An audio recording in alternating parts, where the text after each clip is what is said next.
আমরা যখন কাউকে নিয়ে সমালোচনা করি তখন আসলে আমরা নিজেদেরই নিচুতাই প্রকাশ করি।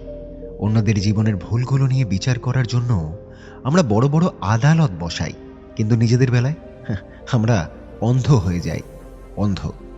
আমাদের হাতের এই সমালোচনার ঝুড়িটা আসলে পাথরে ভরা, জানেন তো, যা আমাদের ওপরেই উঠতে দেয় না। মনে রাখবেন একটা কথা, যারা অন্যের কথা বলে তারা সাধারণ মানুষ, আর যারা নিজেদের নিয়ে কাজ করে তারা হলো অসাধারণ। নমস্কার বন্ধুরা, আপনারা শুনছেন দ্য ট্রাস্টওয়ার্থি হার্ট, আপনাদের প্রিয় মোটিভেশনাল চ্যানেল। আমাদের জীবনের সবথেকে বড় লড়াইটা কি জানেন? সবথেকে বড় লড়াই হলো নিজেদের কুবৃত্তিগুলোর বিরুদ্ধে লড়া। আমরা অনেক সময় ঘরে আবদ্ধ থেকে অন্যের নিন্দা বা পরনিন্দায় মেতে উঠি, ভাবি এতে আমাদের সময় ভালোই কাটছে, বেশ ভালোই কাটছে, কিন্তু আমরা জানি না এই অভ্যাস আমাদের সফলতার পথে তিলে তিলে বাধা দিচ্ছে। আজ আমি কথা বলবো কেন সমালোচনার ঝুড়ি ফেলে দেওয়া আপনার জন্য জরুরি। ভিডিওটি একেবারে শেষ পর্যন্ত দেখুন, কারণ আজ আপনি নিজেকে নতুনভাবে চিনতে চলেছেন। বন্ধু, আপনি একবার কল্পনা করুন, আপনি একটি পাহাড়ে চড়ছেন এবং আপনার পিঠে একটি বিশাল ঝুড়ি আছে যা আবর্জনা আর পাথরে ভরা। আপনি কি সেই চূড়ায় পৌঁছাতে পারবেন? পারবেন? একবার ভাবুন তো। পারবেন না, কখনোই পারবেন না। আপনার এই আবর্জনাগুলো হলো পরনিন্দা, পরচর্চা। আমরা যখনই কাউকে নিয়ে নেতিবাচক কথা বলি, আমরা আসলে নিজের মনের ভেতরে একটা করে পাথর জমা করি। আমাদের মন ভারী হয়ে যায়, আমাদের চিন্তা শক্তি আস্তে আস্তে কমে যায়। আমরা অন্যের জীবনের অন্ধকার দিকগুলো নিয়ে এত বেশি ব্যস্ত হয়ে থাকি যে নিজের জীবনের আলো বাড়ানোর সময়ই আমরা পাই না। এই সমালোচনার ঝুড়িটি আজই আপনি ফেলে দিন। ফেলে দিন বন্ধু। যদি আপনি জীবনে হালকা হয়ে অনেক উপরে উঠতে চান, তাহলে এগুলোকে দূরে ছুঁড়ে ফেলে দিন। আমরা কেন ঘরে আবদ্ধ থেকে অন্যের সমালোচনা করি? কেন? কারণ ঘরে বসে পরনিন্দা করা সব থেকে সহজ কাজ। বাইরের জগতে গিয়ে নিজেদের যোগ্যতা প্রমাণ করা বড়ই কঠিন, তাই না? কিন্তু ড্রয়িং রুমে বসে অন্যকে অযোগ্য বলা খুবই সহজ। এই চার দেওয়ালের আবদ্ধ জীবন আমাদের মনকে সংকীর্ণ করে দেয়, জানেন তো। আমরা যখন অন্যের নিন্দা করি তখন আমরা আসলে প্রমাণ করি যে আমাদের নিজেদের জীবনের কথা বলার মতন কোনো মহৎ উদ্দেশ্য বা কাজ নেই। মহান ব্যক্তিরা আইডিয়া বা কথা বলেন, আপনারা তো জানেন, আর নিচু স্তরের মানুষেরা অন্যকে নিয়ে কথা বলেন। আপনি তাহলে কোন স্তরে থাকবেন সেটা আপনার সিদ্ধান্ত। পরনিন্দা হলো একটা বিষাক্ত নেশা। পরনিন্দা হলো এক ধরনের ড্রাগ বা নেশার মতন। যখন একদল মানুষ একসাথে বসে কারোর বদনাম করে, তখন এক ধরনের সাময়িক তৃপ্তি পাওয়া যায়। নিজেকে তখন খুবই শুদ্ধ আর অন্যকে খুবই পাপী মনে হয়। কিন্তু বন্ধু, এই তৃপ্তিটা হলো বিষাক্ত। এটি আপনার ব্যক্তিত্বকে তিলে তিলে ধ্বংস করে দেয়। আপনি সেটা জানতেও পারেন না। যে মানুষটি আজ আপনার সাথে বসে অন্যের নিন্দা করছে, আপনি লিখে রাখুন, একটা জায়গায় নোট করে রাখুন।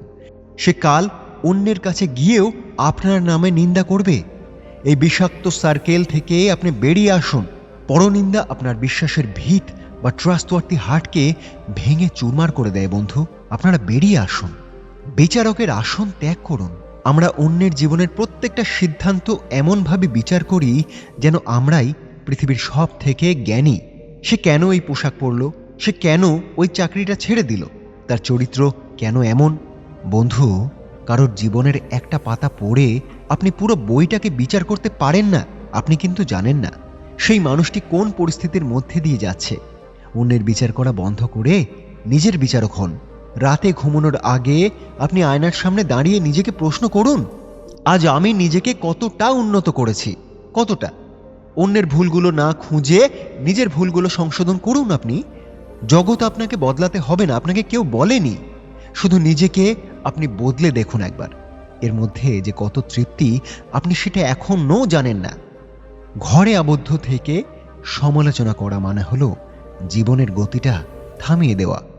আপনি যখন অন্যের দোষ নিয়ে পড়ে থাকেন, তখন আপনার ব্রেন নতুন কিছু শেখাতে পারে না। আপনি মানসিক স্থবিরতার শিকার হন তখন। সমালোচনা আপনার এনার্জি বা শক্তিকে ধীরে ধীরে শুষে নেয়। এই শক্তিকে আপনি কাজে লাগান। নিজের সৃজনশীলতায় আপনি এই শক্তিকে কাজে লাগান। বাইরে বেরোন, নতুন নতুন মানুষের সাথে আপনি মিশুন, নতুন কাজটা শিখুন। দেখবেন সমালোচনা করার মতন ফালতু সময় আপনার হাতে একেবারের জন্যই থাকবে না। হ্যাঁ, আপনি একবার দেখুন, আমার কথাটা আপনি মিলিয়ে নেবেন। সফল মানুষেরা এত বেশি কেন ব্যস্ত থাকেন? একবার ভেবে দেখেছেন যে অন্যের দিকে তাকানোর সময় তাদের নেই? একবার ভাবুন তো। আপনি সেই ব্যস্ততা অর্জন করুন, আপনাকে করতেই হবে। সেই ব্যস্ততা অর্জন করলে এক অন্য তৃপ্তি পাবেন আপনি। আত্মশুদ্ধি বা নতুন পথকে ভিডিও শেষে এবং সর্বশেষ গুরুত্বপূর্ণ পয়েন্ট এটি, নিজের হৃদয়কে বা ট্রাস্টওয়ার্থি হার্টকে পবিত্র রাখা। পরনিন্দা করে নিজের মনকে ডাস্টবিন আপনি বানাবেন না। যখনই কারোর নিন্দা করতে ইচ্ছা করবে তখনই একটা ভালো বই পড়ুন বা কোনো ভালো কাজ করুন।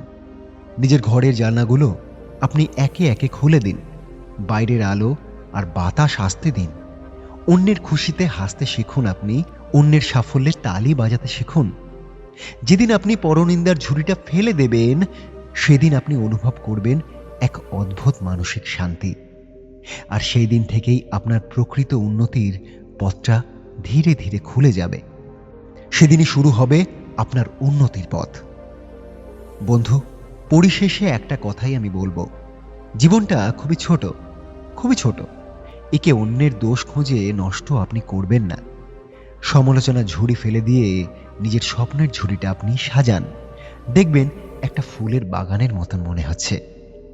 মনে রাখবেন একটা কথা, পৃথিবী আপনাকে মনে রাখবে আপনার কাজের জন্য। আপনি কারোর বদনাম করছেন, তার জন্য আপনাকে কেউ মনে রাখবে না। তাহলে আপনি কি আজ থেকে পরনিন্দা ত্যাগ করার শপথ নিতে চান? কমেন্ট করে জানান। ভিডিওটি ভালো লেগে থাকলে লাইক দিন এবং আপনার সেই আড্ডার বন্ধুদের শেয়ার করুন যারা সমালোচনা করতে খুব ভালোবাসে।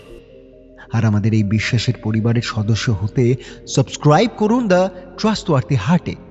নিজের মনকে আপনি বড় করুন, নিজেকে জয় করতে শিখুন। দেখা হবে পরের ভিডিওতে, দেখা হবে বিজয় মঞ্চে। ধন্যবাদ। ভালো থাকবেন, সকলে সুস্থ থাকবেন। নমস্কার।